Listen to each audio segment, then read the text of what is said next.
Hello student, today we are talking about the DNA replication. Replication means the duplication of genome which is present in this cell. So, whenever the replication in term take place in this cell, it is required for the cell division. Basically, in eukaryotic cell, the DNA should be replicated only once during its cell cycle. So, in the introductory part of replication, we have to study its importance. Basically, it is important for the basic inheritance because during the cell division, each cell receives equal amount of genome which is originated from its parental cell. So that during inheritance, this DNA or genome of parental cell should be duplicated or form the copies of that genome. So, as we know, in cell cycle there are four stages are present, that is G1, S phase, G2 and M phase. All these phases having the different function according to their status. So this is recombination or replication is a primary or fundamental process of cell division because before cell division takes place, this genome should be duplicated in order to cell division. Basically, we know that G1 phase is a growth phase, but S phase, that is the interphase, it is important for the replication of DNA. During replication process, all the genome it should be duplicated. They form the copies of the DNA. So each cell must replicate its DNA before division. As we know, for our growth and development, we have to follow the process that is cell division. Whenever the cell divides, our body or the eukaryotic organism show the growth and development. So the cell division is most important part of our growth and development. But before cell division, the DNA should be duplicated because each and every cell containing the equal amount of genome, because we know that in our genome we have the basic information regarding to our formation, our morphology, physiology, anatomy or other aspect, because gene carrying the information regarding to formation of the protein synthesis, as we know central dogma. Okay, central dogma means this DNA is converted or transcribed into the mRNA, then mRNA is translated into the protein formation, right? So this genome should be duplicated, and this duplication is take place by the process that is replication. So basically DNA is copied during S phase. S phase is a synthesis phase of interphase in a cell cycle. So new cell we need in identical DNA strands. Whenever the in S phase the replication is formed, it form in the identical copies of that DNA, so that when parental cell divide into the two daughter cell, each cell containing the equal amount of chromosomes or genome. So basically in S phase, when replication takes place, parental cell containing the 46 chromosome, same as it is when mitosis takes place, cell divide into the two different cells, but these cells containing the equal amount as well as parents, means parental cell containing the 46 chromosome same as it is daughter cell also containing the 46 chromosome and 46 chromosome. This take place by the process that is replication. So, in late 1950, three different mechanisms were proposed for the replication of DNA. As we know, replication of DNA having the different model. First one, that is conservative model. This conservative model in this figure you can see that this first figure. Okay, so in this first figure, as we know, both parental strands stayed together after DNA replication, means the entire original DNA double helix act as a template and form the new strands of DNA. That means parental strand is entirely copied the entire new copy of DNA in the S phase. Semi-conservative models show the double-stranded DNA, which is contain the one parental and one daughter strand following the replication. Basically, in semi-conservative replication, the one single strand act as a template for the new strands, and this old strand having the information and according to their information, that is ATGC, that is nitrogen base, the RNA polymerase add the nitrogen base on the new strand, so that we can see here one is old strand and another one is new strand. So that is called as a semi conservative, means the half of DNA is old strand and half of is new strand. But in dispersive model, the parental and daughter DNA are interpressed in both strands following the replication. In dispersive replication, this DNA is cut into the pieces, then RNA polymerase form the nucleotide additions, and that's why we can see some strands or some piece is a new strand, some are old strands.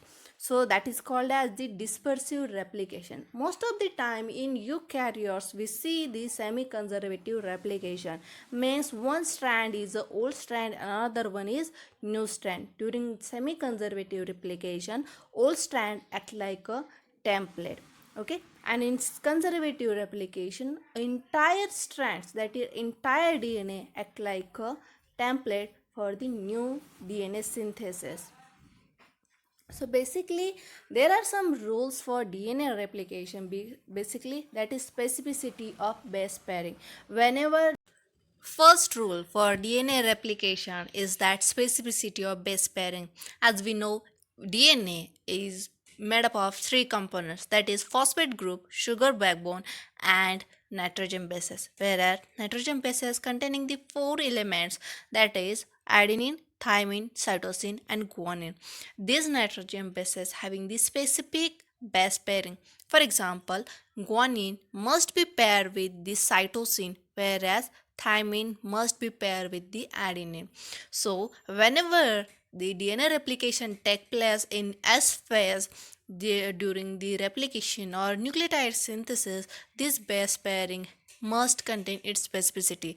That is, guanine should be paired with the cytosine, whereas adenine should be paired with the thymine. So this specificity, if there is some changes occur in that base pairing, it must be contained as a mutation. If single mutation can be lead, if single nucleotide can be changed during this base pairing, it contain or it can be reversed as a mutation or point mutation. So this mutation can entirely change the DNA sequence in that cell, and this mutation can be inherited generation by generation. Another term that is synthesis, another rule that is synthesis direction. Most Whenever DNA replication is take place, the synthesis direction is must be 5 prime to 3 prime, because carbon at the 3 prime position in 3 prime end has free OH, so that whenever the DNA addition or nucleotide addition take place, it must be contain the direction that is from 5 prime end to the 3 prime end, whereas nucleotide addition at 3 prime end of growing strand. So at 3 prime end, the DNA polymerase add the nucleotides in the synthesis of new strands of DNA in the DNA replication. Basically, DNA polymerase is the enzyme which is essential for the synthesis of new nucleotide on the old strand. So there are some components of DNA replications are important which having the different function. First example, that is DNA polymerase. DNA polymerase is an enzyme which is required for the synthesis of deoxynucleotide polymerization. Whenever the old DNA strand act as a template, the addition of new strands or addition of new nucleotides take place by the DNA polymerase. DNA polymerase add the nucleotides from 5 prime end to the 3 prime end. Another one, that is helicase. Helicase having the function that is processive unwinding of DNA. That is, helicase having the function that is unwinding of DNA. As we know, DNA is interlocked with the base pairing with its nitrogen base. So helicase break the hydrogen bond between these nitrogen bonds and unwind the DNA for the DNA replication. Another enzyme that is topoisomerase. Topoisomerase having the function that is it relieves the torsional strain that result from the helicase induced unwinding. Whenever काय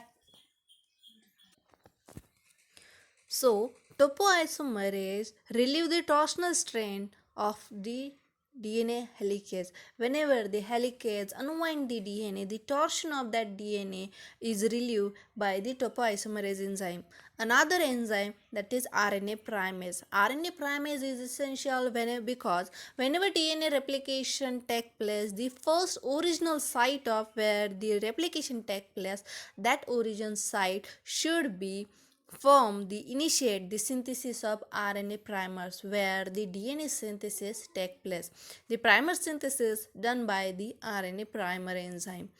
Another enzyme that is single strand binding protein. This single strand binding protein prevent the premature annealing of the double stranded DNA because whenever the DNA unwind and DNA polymerase add the nucleotide, this SSB protein prevent the premature reannealing, that is the formation of double stranded DNA prevented by the SBS protein.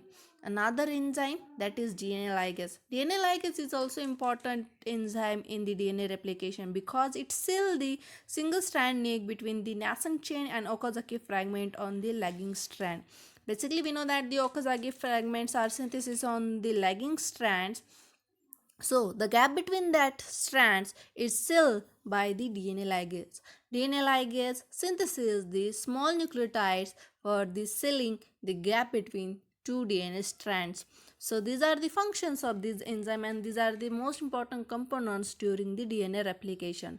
So there are steps in DNA replication. Whenever the DNA replication takes place in S phase or synthesis phase, the first stage that is identification of the origin of replication, because during replication the helicase enzyme should be identify the origin site of the replication where the replication take place or unwinding of DNA take place.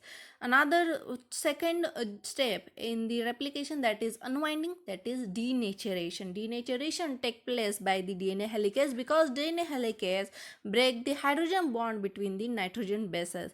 So second step that is unwinding of double stranded DNA to provide the single strand DNA template. So double stranded DNA is unwind and it form into the single stranded DNA so that the DNA polymerase can add the nucleotides on that single stranded DNA and form the two copies of that genome. Another one that is the formation of replication fork. So next step that is the formation of replication fork. So replication fork is formed during the DNA replication where these enzymes are bind to form the new strands of DNA on the old template strand. Another step that is initiation of DNA synthesis and elongation. This initiation of DNA synthesis are done by the RNA primers and helicase enzyme. Helicase enzyme unwind the DNA by breaking the hydrogen bonds, whereas the RNA primer synthesizes the RNA primer strands on the origin strands. So after the DNA formation of RNA primers, then DNA polymerase bind to that replication fork and synthesize the new nucleotides. Then after the formation of after initiation stage, the elongation stage are occur. In elongation, the synthesis of leading and lagging strands are take place. Leading strands form the entire copy of the single stranded template, whereas Okazaki fragment or lagging strand containing the small fragments of DNA, whereas this take place by the DNA polymerase and the gap between these Okazaki fragments are sealed by the DNA ligase. Another one that is primer removal and ligation ligation of the newly synthesized DNA segments. So next step, that is primer removal. So basically at the original site of the DNA replication, these primers are removed, then the DNA polymerase are bind to that replication fork and the synthesis of DNA take place. And then the after the formation of these new strands on the template strand, the ligation is take place to form the newly synthesized DNA segments. And another, then next is, that is reconstitution of the chromatin structure, that is the entire chromatin structure are formed in this cell cycle. So in S phase, the replication is take place, that is the entire old genome is converted into the new strands of chromosomes. So this is important for the cell division in the organism. So whenever the cell division take place, the replication processes also take place in the synthesis phase. So these cells or these steps are belongs to the DNA polymerase. So that is for today. So in next lecture we talking about the how DNA replication take place in prokaryotes and eukaryotes, because in both prokaryotes and eukaryotes there are different processes forming the DNA replication in the cell cycle. So that is for today. Thank you.